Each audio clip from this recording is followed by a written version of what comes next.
Hey guys. Okay, so I just had someone ask on our team page a really, really, really good question, which is how do you handle the people who are being negative about your products and stuff?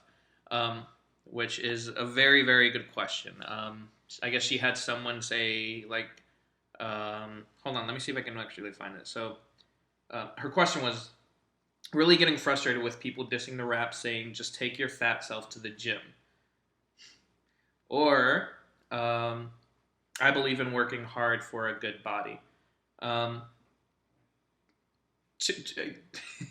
so in my opinion those are two different types of people that you're talking to. Number one, the person who has said just take your fat self to the gym, that's that's not really the person that I even would engage in a conversation. The second person who said, I believe in working hard for a good body, that is someone who I would engage in a conversation because honestly, that person is coming from a place of just being uneducated, which is totally understandable, especially when something new hits the market. Um, it's it's not something that we completely understand. So if we don't understand it, then it's easier to say, I would rather stick with what I've been doing forever. Um, and that's totally okay. It just takes, you just have to be the person to educate that person. So, what do when I first started, I defended our raps a lot. I was always that person that would defend, um, everything that I believed in. I just debate just to debate sometimes. Um, but I've grown out of that for the most part, because I've learned that there are certain types of people that just exist.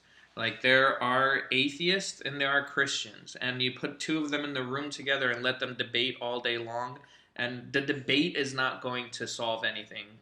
It's the actions that are going to solve um, the issue, or not even the issue, but the difference in belief. So, um, what ended up converting me from an atheist into a Christian is watching the actions of my wife, who was then my friend at the time, and I just watched her. I watched her live a life that I felt like all of a sudden, like, oh my gosh, I want that life. I want that life. Her life looks like it's better than mine.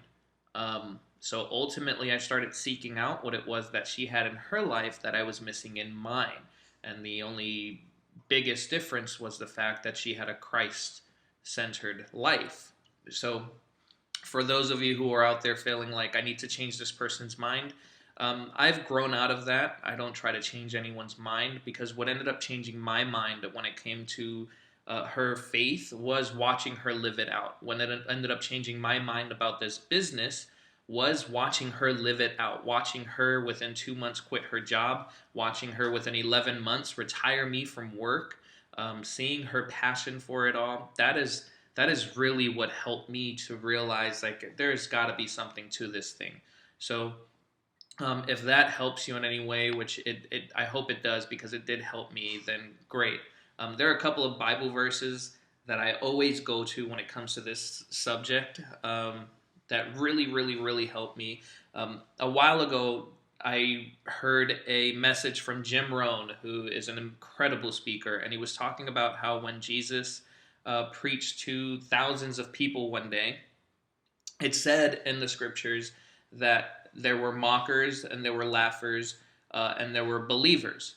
And in the scripture, it doesn't say that Jesus went back to the mockers to change their mind. It doesn't say he went back to the laughers to make them stop laughing, to make them believers. He just really went to the believers. The believers were the ones who accepted, because they were at a point in life that they were ready to accept. And once people get to that point, there's really nothing you can do. It's just you're sending the message, you're putting the message out there, they're ready to receive it, and then they'll hopefully pass that message on to someone else. And that is why Christianity has grown to what it is today, from the actions of one man looking for those people who are ready to believe. Proverbs 13:20 says, whoever walks with the wise becomes wise, but the companions of fools will suffer harm. Um, and then First Peter 3:15, it says, always be prepared to give an answer to everyone who asks. And isn't that interesting? to give the reason for the hope that you have. So be prepared to talk about your why, to give the reason for the hope that you have. Be prepared to say, like, listen, I know you don't believe. I know it makes absolutely no sense, but this is the hope that I have. This is what I've seen transform in my life and the lives of others because of this product, because of this business, because of what my wife decided to say yes to. Um, and then it also says this, however, when we cease to be influencers and start to become the influence, it's time to shake the dust off our feet.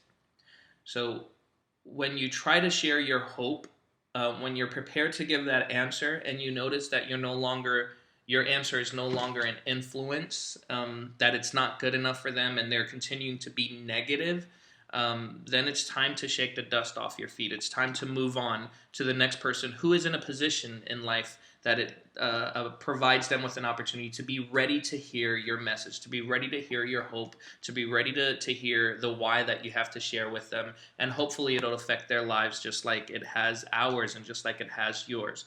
So I hope that helps you guys. Ask away. You guys know that I love questions and I love to answer questions. It's just kind of the way that I'm wired. I always ask why. And I'm always here to do my best to give you my perspective and my answers. So hope that helps you guys. You guys are having an incredible month, and I know because I can see it. You guys are on fire. So let's end this month strong. We're not even halfway through the month, so I know we'll end it strong. But let's end it strong and let's push hard. All right, guys. Love you all.